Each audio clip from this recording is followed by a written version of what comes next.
Okay, guys, so here's G3 part 2. So for this one, I'm going to do number 6 from the practice. And, okay, so same thing, we're trying to find horizontal tangents. So, or we're trying to find their locations. So need points where, basically where y prime is 0. All right, so we need the points where y prime is 0. And I've provided the graphs for you so you could just kind of like get an idea of how many locations we're going to have. All right, so this is number 6. And it printed blurry, that's not actually the camera. So looking at this graph, so that is the graph of this equation right there. And so think of a tangent line. All right, so, and then the slope of the tangent line is the derivative. And we're looking for where the tangent line is horizontal. And when it's horizontal, its slope is 0. So we're looking for like where the derivative is 0. But visually, where would those things be? Like this point for sure does not have, that is not a location where the tangent line is horizontal. But right here, that looks, about right there looks like a location where we have a horizontal tangent. So there's one. And then like up here, all right, there's another location.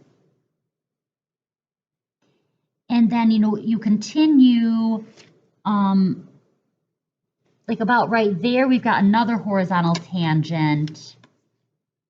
I'll make it like blue. So it looks like we've got these points, we've got those locations, and then one more,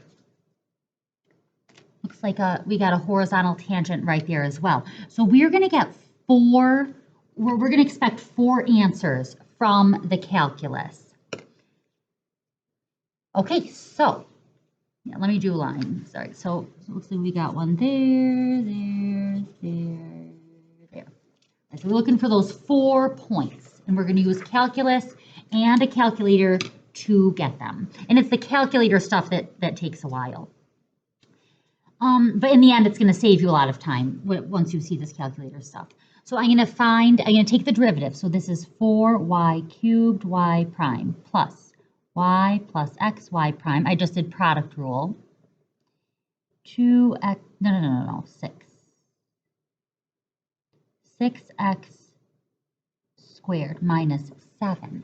Okay, so you got to solve for y prime. So this term does not have a y prime, so let me get it over on the other side.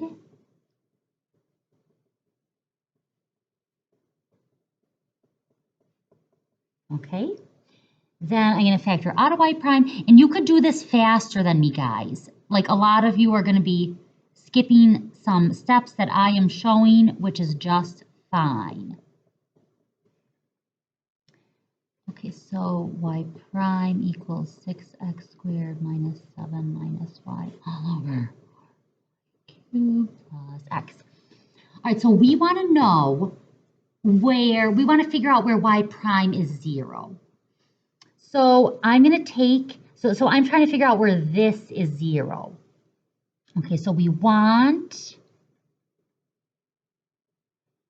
6x squared minus 7 minus y over 4y plus x. We want this to equal 0.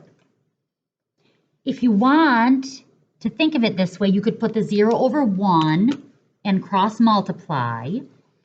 And then we end up with 6x squared minus 7 minus y equals 0. And then if you solve for y, you will get 6 squared minus 7. Okay, so I just added the y over, but I flipped it. So here's the thing, guys. If you have got 2 variables in an equation, you are going to either need to use the elimination method or the substitution method to solve for the variables. And in a situation like this where the equations are so messy, elimination is not going to help you. Elimination is only nice if you could line up the terms real nicely and then, you know. But here we do not have a situation like that. So all that we know right now is that where y prime is 0, that is going to happen when y is equal to 6x squared minus 7. Okay? But because we've got two variables, that's not going to help us like find those exact coordinates. Like at the moment, that's not going to help us. So this is where you need to go back to the original equation and plug this in. All right, just like over here on the first example, we got the x coordinate, an actual number for our x coordinate, and then we had to plug it back into the original equation. Remember, these points that we're looking for are on the original equation. So anytime you like get something and you want to plug it back in, you're not going to plug it back into the derivative. Okay, that would just give you the slope. You want to plug it back into the original equation because that's where the points we are looking for are located. So take original equation. So I'm going to take the original equation, which is y to the 4th plus xy plus 7. And you can put 6x squared minus 7 goes in for the y's. All right. So I had a y there. I have a y there. All right, so this is going to go in where the y's were. This is called substitution. Now the good news is you don't actually have to multiply any of this out.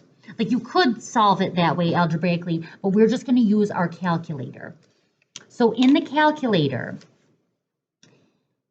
we're going to plug this into y1, this into y2, and we're going to find the points of intersection, and those are going to give us our x coordinates. Remember from this, we're going to have 4 points total, x and y coordinates. So yeah, I know guys, this is kind of taking a long time, but it's going to be worth it, okay? All these calculator things I'm about to show you are going to save you time in the end. All right, so the left side of this equation is going to be my first graph. All right, be careful with your parentheses. So parentheses 6x squared. And remember what I said to you in Zoom. I cut the problems in half because I know these videos are long. X parentheses 6x squared minus 7. Okay. And then here 2x to the 3rd. 7x plus 7. Ah, gosh, I did the whole thing in the exponent. All right, to the 3rd. Now I got to hit, right, minus 7x plus 7. Okay, now I'm going to graph both of these, and I'm going to hit zoom standard. So zoom 6 is zoom standard. That gives you a 10 by 10 window. And I did that so you could see how like not great a window this is. All right, so that's the blue graph. That's only the left side of the equation. All right, now I want to show you something very nice that's going to be super helpful. So I know I'm going to have 4 intersection points because I'm going to have 4 x coordinates for my 4 points that I'm looking for. But right now, it just doesn't look super clear. So this is what I'm going to do. Like, first of all, the red graph, I can't even really see where it is hitting the blue graph. So I'm going to go to my window and I'm going to make the y max higher. I guess I'll make it 20.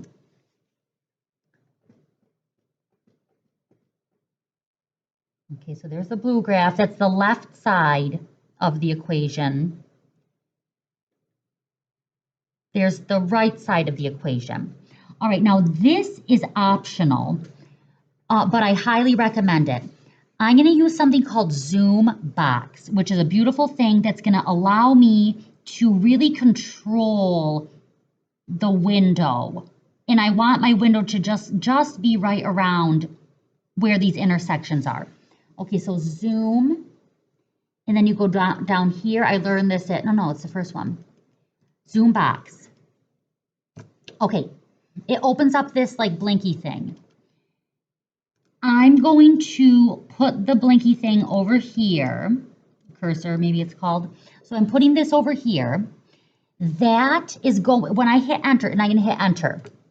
So right now, this is going to be the upper left vertex of a rectangle that's going to include the area I'm interested in. So I hit enter over here. Then you go right. That's going to be the top of the rectangle. Then you go down. And then you hit enter again. Okay, and it gives you this nice window where you can see all 4 intersection points. Okay, now I've got to find all 4 of those intersection points. And I'm going to do it by using the intersection thing in the calculator. So you go second calc down to intersect. All right, I guess I'll look for this first intersection point first. So I'm hitting the arrow right.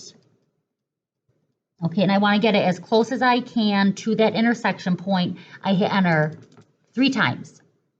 And then it gives me this intersection.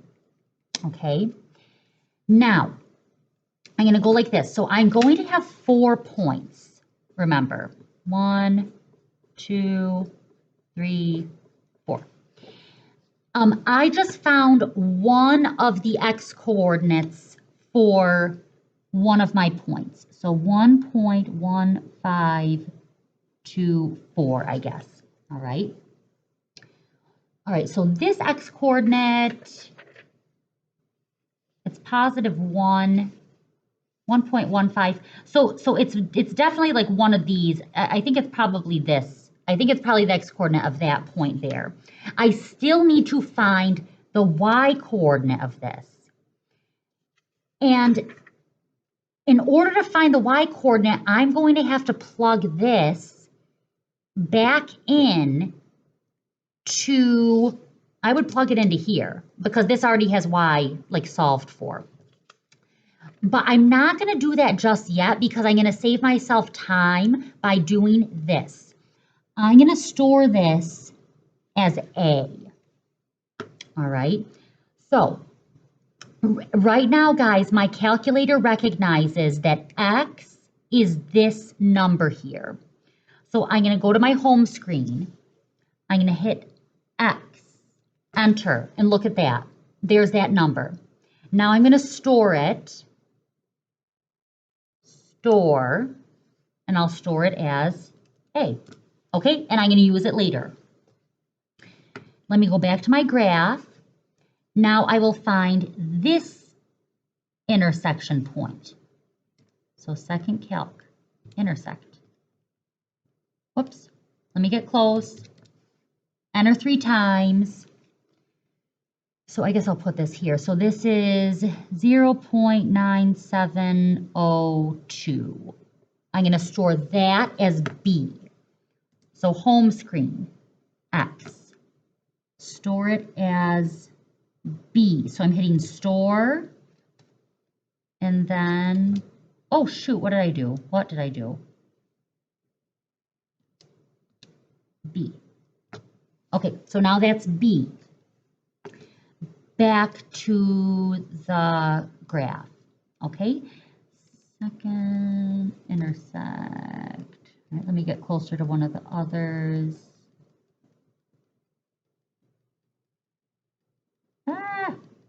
There we go. Okay, here is the other x.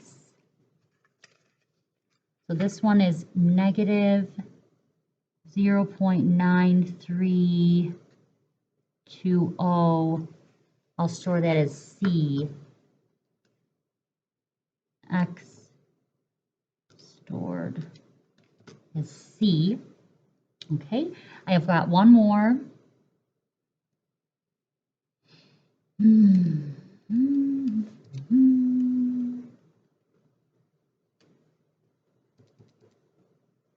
Okay, 1 point, no, it's negative, right? Negative 1.2209. I will store that as D. Store as D. Okay, now we've got to plug all of these back into either the original equation, which is a mess, or we could plug it into another equation that we found along the way that relates x and y. This one, this is much simpler. This gives us y equals this. So we just have to plug A, B, C, and D in for x, and it's going to give us our y coordinates. Now you could do it like this, okay? You could go 6, A, I don't even need the parentheses, I don't know why. 6a squared minus 7, all right, and that gives you that, okay? So I know that the y coordinate for this is 0.9681, okay? But hold on, let me show you one more thing, and then if you feel like you got it, you can stop with the video. But guys, here's kind of a nice thing. If you just have like one thing to find, one or two things to find, I think the home screen makes perfect sense. But I'm trying to find 4 things. So what I would love to do is instead go to y equals. I could use the table in my calculator. So now I'm going to put in y equals, I'm going to put this, 6x squared minus 7, all right? I'm going to go to table set and make sure it's on ask, which it is.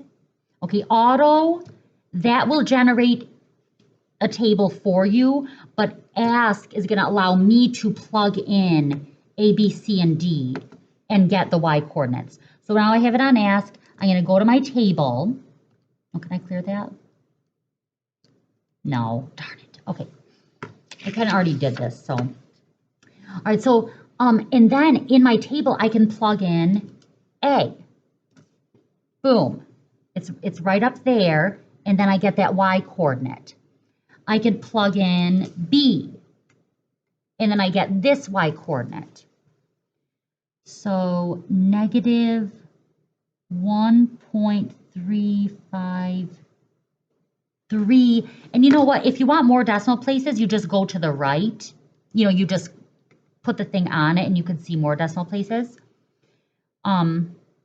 Okay, now I want C. So C. And then let me go over here because I want to use 4 decimal places. So I'm going to use the number down here to get my 4 decimal places. So that's negative 1.7889. And then this one, D. Okay. And that already is giving me 4 decimal places, so I'll just use it. 1.9439. So guys, there we have used calculus to find the coordinates of these 4 points, okay? And if you look at them, they're good, okay? They look pretty good. Like these ones, like these 2 are clearly those, right? And then these 2 are those. Guys, I'm so sorry it was so long. Okay, but I cut down the practice. Okay, I just really needed to show you that calculator stuff because it's super helpful especially on the AP test.